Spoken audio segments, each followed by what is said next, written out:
La bénédiction de Dieu ne te localise pas en dehors de ton champ d'action. La bénédiction de Dieu te localise là où il y a un champ d'action où tu travailles. Par là, le Seigneur peut multiplier ce que tu fais pour te bénir. Ne t'attends pas au hasard dans les domaines de la bénédiction. La fausse foi, c'est une foi qui n'existe pas. Il a dit à Moïse, je vais faire des miracles avec toi, mais dans la main tu as quoi? Qu'y a-t-il entre tes mains? Dieu voulait que Moïse fasse des miracles devant Pharaon, mais au préalable, Moïse devait avoir un champ d'action qui allait rencontrer la grâce de Dieu et ça allait provoquer les miracles. Dieu n'agit pas en fonction du néant. Non, Dieu agit toujours en fonction de quelque chose qui existe déjà. Dieu ne créera plus à tout moment. Il a déjà créé. Grâce. Reposer sur tous ceux qui croyaient à l'évangile de Jésus-Christ. Et c'est quoi ce que cette grâce a fait? Car il n'y avait parmi eux aucun indigent. Donc la grâce qui a reposé sur eux a fait qu'il n'y avait plus de pauvres au milieu d'eux. Quelle est cette grâce qui repose sur nous? Après avoir écouté le message de la croix, que Jésus-Christ est mort, il est ressuscité pour que nous soyons délivrés. Nous écoutons ces messages jour après jour, la grâce repose sur nous, mais nous continuons à rester des indigents. Quel est cet évangile? Pourquoi nous continuons à rester des pauvres? Si la grâce repose sur nous tous les jours. Allez-y. Tous ceux qui possédaient de champs ou de maisons le vendaient. Tous ceux qu'ils possédaient, des champs et des maisons, ils vendaient. C'est-à-dire quoi? Ils étaient des commerçants. Ils étaient des hommes d'affaires. La Bible dit tous ceux qu'ils possédaient. Babilanga, Andaku. Ils avaient des biens matériels. C'est-à-dire c'était des commerçants. C'était des hommes d'affaires. C'était des femmes d'affaires. C'était des personnes qui travaillaient. Au-delà de la dimension d'être remplis du Saint-Esprit, ils faisaient quelque chose. Mais je me demande pourquoi Jésus était prêt d'aller dans la maison de cet homme. Parce qu'il savait que ce n'était pas n'importe qui. C'était un centenier romain. Le christianisme n'est pas une religion de personnes qui sont appelées à souffrir. Actes des Apôtres chapitre 4 dit, il n'y avait pas d'indigents dans l'église primitive. Il n'y avait pas de pauvres. Il n'y avait aucun indigent. Pourquoi aujourd'hui nous avons beaucoup d'indigents? Parce que le diable a réussi à faire entrer un mensonge dans la tête des enfants de Dieu. Je prie que le Seigneur te délivre de ces mensonges ce soir au nom de Jésus. Quel est ce mensonge? C'est que nous devons prier. Nous devons être toutes les semaines, tous les jours à l'église. Mais nous ne devons pas travailler pour gagner. Donner à l'homme le pouvoir de créer aussi. Parce que Genèse 1,26 il avait dit, j'ai fait l'homme à mon image, selon ma ressemblance. C'est-à-dire, si moi j'ai créé l'homme à mon image et à ma ressemblance, ce n'est pas pour que je continue à créer encore des choses pour lui à tout moment. En lui, j'ai déjà déposé la capacité de créer comme moi aussi j'avais créé. Donc, quand Dieu vient dans ta vie, il cherche d'abord ce qui est comme un appât. C'est-à-dire ce que toi-même tu avais déjà fait. Et sur ce que tu avais fait, lui dépose maintenant la grâce. Et ce que tu avais fait se multiplie et se fructifie. Moïse devait avoir un bâton, un simple bâton. Puisque c'était un berger, nous estimons que ce bâton c'était pour ramener les brebis dans la ligne. Mais ce bâton-là qui était comme inutile avait une importance aux yeux de Dieu. Bien aimé, tu as un talent, tu as une grâce que tu es en train de voir comme inutile dans ta vie. Mais laisse-moi te dire, cette grâce est importante aux yeux de l'Éternel. S'il veut changer l'histoire de ta vie, s'il veut changer les cursus de ta vie, il peut se servir de ce que tu as dans la main comme bâton. Un simple bâton d'un berger a transformé la vie d'un homme. Parce que ces miracles ont commencé avec ce simple bâton. Quand il est arrivé devant Pharaon, il dit ainsi parle l'Éternel. Laisse aller mon peuple. Pharaon dit, qui est l'Éternel? Moïse dit, je n'ai pas de théorie à t'expliquer ce qui est l'Éternel. Il prend le bâton, il le lève et il jette. La Bible dit ça se transforme en serpent. Dieu transformera ta situation à partir de ce que tu as déjà dans ta main. Le miracle ne se produit pas si au préalable tu n'avais pas quelque chose dans la main. Le passage des 2 rois que je vais te donner tout à l'heure, là, 2 rois 4.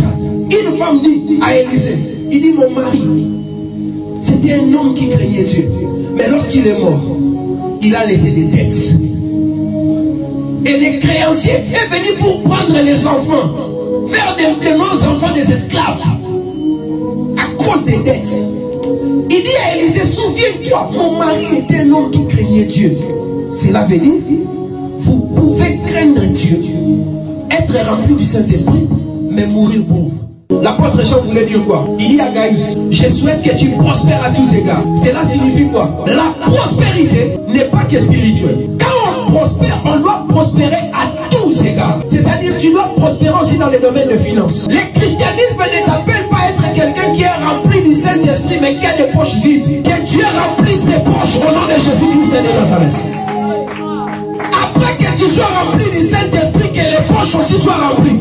Celui qui me donne un amen cette semaine qui commence, Dieu te fait la grâce. Gaius, je souhaite que tu prospères à tous égards. Que tu prospères dans tous les domaines. Il dit comme prospère l'état de ton âme. Si l'âme est en train de prospérer par la parole, c'est-à-dire les poches aussi doivent prospérer. La santé aussi doit prospérer. Ta maison aussi doit prospérer. Ta famille aussi doit prospérer. Ma bala est dans la famille de la Yesu. Misala est dans la Yesu. Ma bota est dans la Yesu. Tu dois prospérer à tous égards. Que Dieu vous bénisse, maman. Qu'il vous fasse prospérer au nom de Jésus. Tu dois prospérer à tous égards. Tu dois prospérer à tous égards. L'évangile de la pauvreté, c'est faux. Où est-il enseigné dans la Bible? C'est pourquoi, enfants de Dieu, arrêtons d'être des goï-goï. Moi, je fais rien. Moi, je suis là. Chacun libre, chacun libre. Et puis, quand tu finis, c'est dans les poches des autres, dans les têtes des autres que tu viens déverser toutes tes calculs. Non. Alléluia. Oui, à un moment donné, c'est bien. C'est des épreuves. Dieu peut te faire passer par là pour un temps. Mais lorsque Dieu te fait sentir que c'est le moment de quitter cette vie, tu dois quitter au nom de Jésus. Que Dieu te fasse quitter la misère au nom de Jésus-Christ. Ecclésiaste a dit qu'il y a un temps pour toutes choses. Il y a un temps pour souffrir et il y a aussi un temps pour être béni. Que le temps de ta bénédiction soit au nom de Jésus-Christ. Arrêtez d'être des goï-goï. Travail. Lorsque Dieu viendra te rencontrer, il viendra te rencontrer dans ton lieu de travail. Il viendra te rencontrer là où tu as un champ d'action, tu peux gagner de l'argent. C'est là qu'il viendra te rencontrer. Il est écrit que la main ne tombera pas du ciel. Alléluia. Oh, si mon prophète Soumissa les a de Saladine. Non, manifeste le courage. S'il n'y a pas encore de boulot, crée des petites activités. Des petites activités. Même si ça ne marche pas aujourd'hui, essaie encore. Si Dieu voit ton courage, il voit que tu veux accomplir la parole qui dit c'est par la chair de ton front que tu mangeras. Il va se prédisposer pour t'ouvrir des chemins pour que tu réussisses. Mais Dieu doit d'abord voir ton courage. Ésaïe 52, 13 à 15 dit ceci. Voici mon serviteur prospérera. Il montera. Il s'élèvera. Il s'élèvera bien haut. Esaïe lobi mosali na ngai akomata. Akotombwama. Akomata lisusu et il sera haut placé. Dieu nous a promis de nous bénir à cause de son service.